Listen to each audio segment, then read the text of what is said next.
Alright guys, sa mapagpalang araw sa inyong lahat, meron tayong reaction video dito kay Rob Trip. At ito ay isang si ex-President Duterte, Senator De La Rosa, Bongo at iba pa. Inirekomenda ng sampahan ng kaso dito sa KJF. Alright, panoorin po natin at intro muna tayo guys.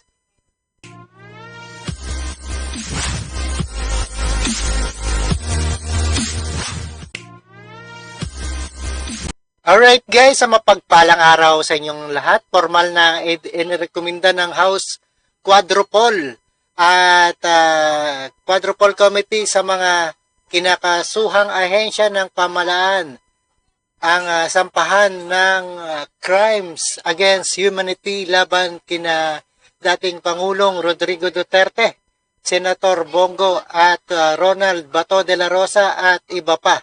Kaugnay ang extrajudicial killing o IAG case sa anti-war on drugs sa Duterte administration. Alright, now the further ado, let's watch.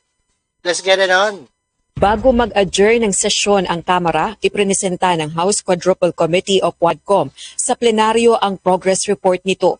Ito ay matapos ang 13 nitong pagdinig sa issue ng extrajudicial killings o EJ case sa anti-drug war ng Duterte administration, illegal drug trade at illegal Philippine offshore gaming operations o POGOs.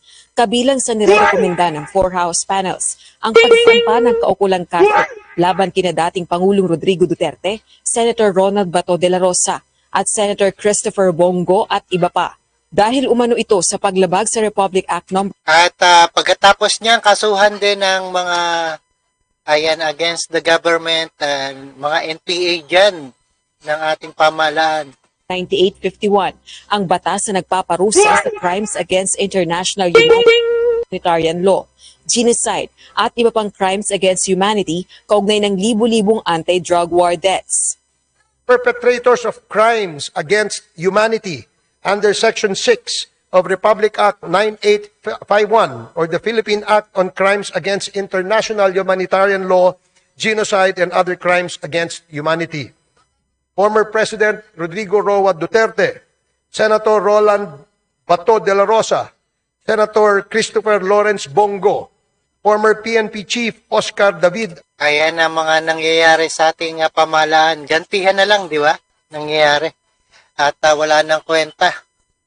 Kaya ganyan ang interpretasyon nila sa ating pamahalaan. Bayalde, former PNP Chief Debold Sinas, Police Colonel Royina Garma, Police Colonel Edilberto Leonardo, and Hermina Muking Espino. The time of reckoning has come. After 13 rigorous and thorough hearings of the so-called Quad Committee, we are confident that we have gathered substantial findings backed by competent evidence to make the requisite recommendation to this legislative body and to the appropriate government agencies for appropriate and Alright, tukuyin din nila ang ating saligang batas at mga congressman dyan na may kaso. At lahat na, dapat kasuhan na rin.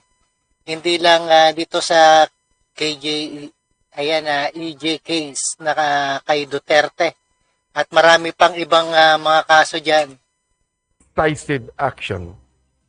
There was systematic violation of human rights and blatant disregard of due process. Nirekomenda rin ng Quadcom ang pagsampa ng kaukulang kaso sa pagpaslang sa 3 Chinese drug lords sa Davao Prison and Penal Farm noong August 13, 2016. Kabilang dito sina dating Pangulong Duterte, Garma, Leonardo, SPO4 Arthur Narsoles at dating warden ng Davao Prison and Penal Farm na si Corrections Senior Superintendent Gerardo Padilla. Bukod naman dito, pinasasampahan na rin ng kaso ang mga isinasangkot sa pagpaslang kay dating Philippine Charity Sweepstakes Office o PCSO Board Secretary Wesley Barayuga, partikular na sina Garma, Leonardo, Police Lieutenant Colonel Santi Mendoza, former PNP Officer Nelson Mariano, Police Senior Master Sergeant Jeremy Tox kausapin at isang alias Loloy.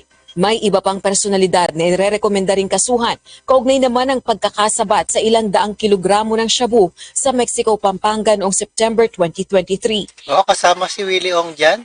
Bahagi rin ng rekomendasyon ng Quadcom na magsagawa pa ng malalimang investigasyon sa iba pang personalidad na isinasangkot sa illegal drug shipment at illegal Ayan, ngayon, mas malala na ang drugs ngayon sa ating Pilipinas. pagos. Kabilang narito si Davao City 1st District Representative Paulo Duterte, gayon din si dating presidential spokesperson Harry Roque.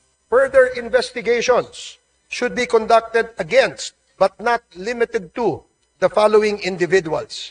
Number 1, personalities implicated in the illegal drug trade in relation to the revelations provided by resource persons Jimmy Guban and Mark Taguba, Representative Paulo Duterte, Councilor Nilo Abilera Jr., Mr. Paul Gutierrez, Mr. Benny Antiporda, Mr. Jojo Bacud, a certain Tita Nani, and Mr. Allen Capuyan.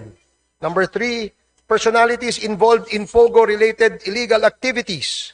Attorney Herminio Harry Roque Jr., Catherine Cassandra Leong, Go Waping, or also known as Alice Leal Go, Yang Jian Sin, also known as Tony Yang, and Hong Jiang Yang.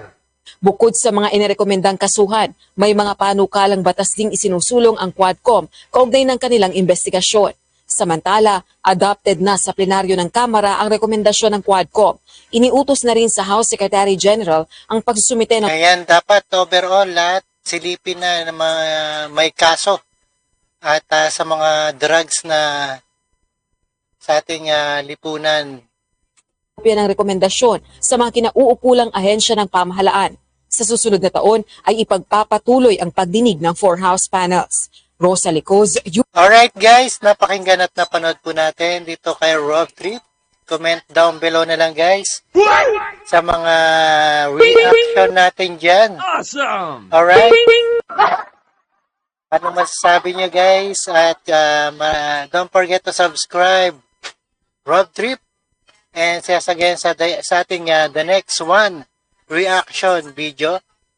And peace out. Happy holidays sa inyong lahat.